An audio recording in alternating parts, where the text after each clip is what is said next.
Welcome back to the Summer League Basketball Coaches Show. Summer League Media Day going on in Sioux Falls today. All the coaches from around the league invited in, and we get to talk to them as well. Let's get to the men's preseason poll here, Gregory. And North Dakota State, the defending tournament champions, 23 first-place votes. South Dakota and Oral Roberts in that top three, gobbling up most of those first-place votes. What do you think? Well, what you see is North Dakota State kind of gaining the respect of the voters based on their late season run and winning a game in the NCAA tournament, and they returned the majority of their team.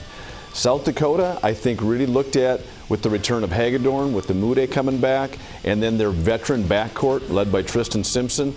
That's a well-deserved number 2 position. And Oral Roberts, when you look at just flat-out overall talent, their roster is as talented and as athletic as anybody's in the league. And then Omaha, when you have 2 senior guards and you got that mountain man in the middle and Pyle driver. Yeah, absolutely. There's a reason they come in at number 4.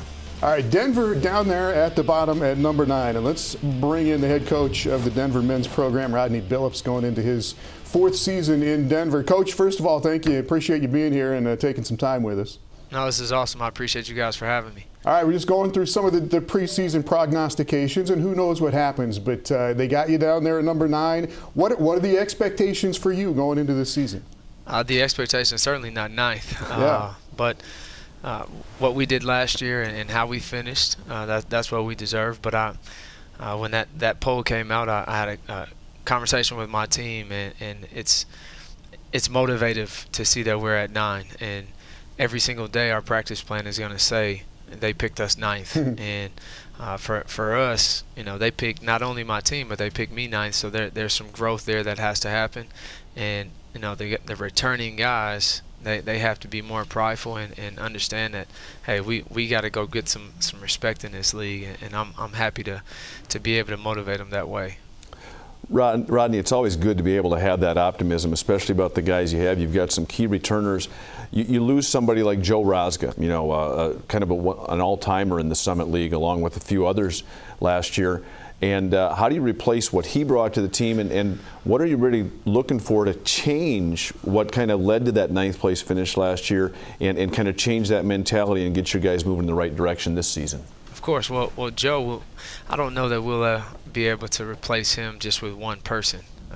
Joe, he brought so much to our team. His leadership, his toughness, and his ability to shoot the 3 is probably unprecedented for us. And for me to sit here and say we're going to be able to replace him just with one guy is probably a lie. So I'm looking to get, you know, Jace Townsend and Joe Lanzi and Tristan Green, a new guy from Ranger Community College down in Texas, trying to get them involved and those guys to pick up the role that he left. But also Ade Murkey. Ade Murkey's our only senior. He's the guy this year for us that has to have a good year for us to have a good year. And he knows that he's ready. He's taken the spring and summer very serious. I think as a senior you finally get that ownership, and he's now standing on the table for things that he believes, and he's echoing what we say as a staff, and he's ready to take that next step. And that's ultimately what we need to have a better year. You know, winning 3 games in league play as one, it's not good enough, and especially for the standards that we have at DU, and we're ready to change that. All right, Coach, we're taking a look at Ade Murkey here as he goes into his senior season. What about his game do you love? I love that he's aggressive going towards the basket, especially with his right hand. I love that he can make a free throw because, you know, with that body size and his aggressiveness going to the basket, he's going to get fouled.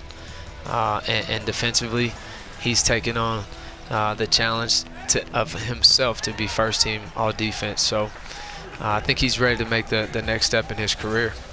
Rodney, we talked a little bit off air about Robert Jones, 6'10" freshman out of Prior Lake, Minnesota. When you lose as much experience as you did last year, you're going to have to count on some young guys to step in. What is it you like about what Robert Jones brings to the floor? You know, Robert plays extremely hard every single day, even when he's tired, even when he doesn't understand what we're doing and why we're doing it. He's got his head down and he's playing extremely hard. And for us to not have to coach effort like we did last year, and a guy like Robert who's 6'10" and athletic and potentially an elite defender, when he shows up like that, our energy of practice kind of goes with it. So I'm really excited about him. You guys showed David Nzekwezi, who has a chance to have an unbelievable year. I think he has the talent and the skill to be the best big in this league. But until he has that same work ethic as a Robert Jones, he'll continue to develop. All right, Rodney, we appreciate it. We know you're going to get him coached up and get him going this year, and we look forward to seeing Denver this year in the Summer League. Thanks, Coach. When we come back, we will talk about the North Dakota Fighting Hawks on the men's side.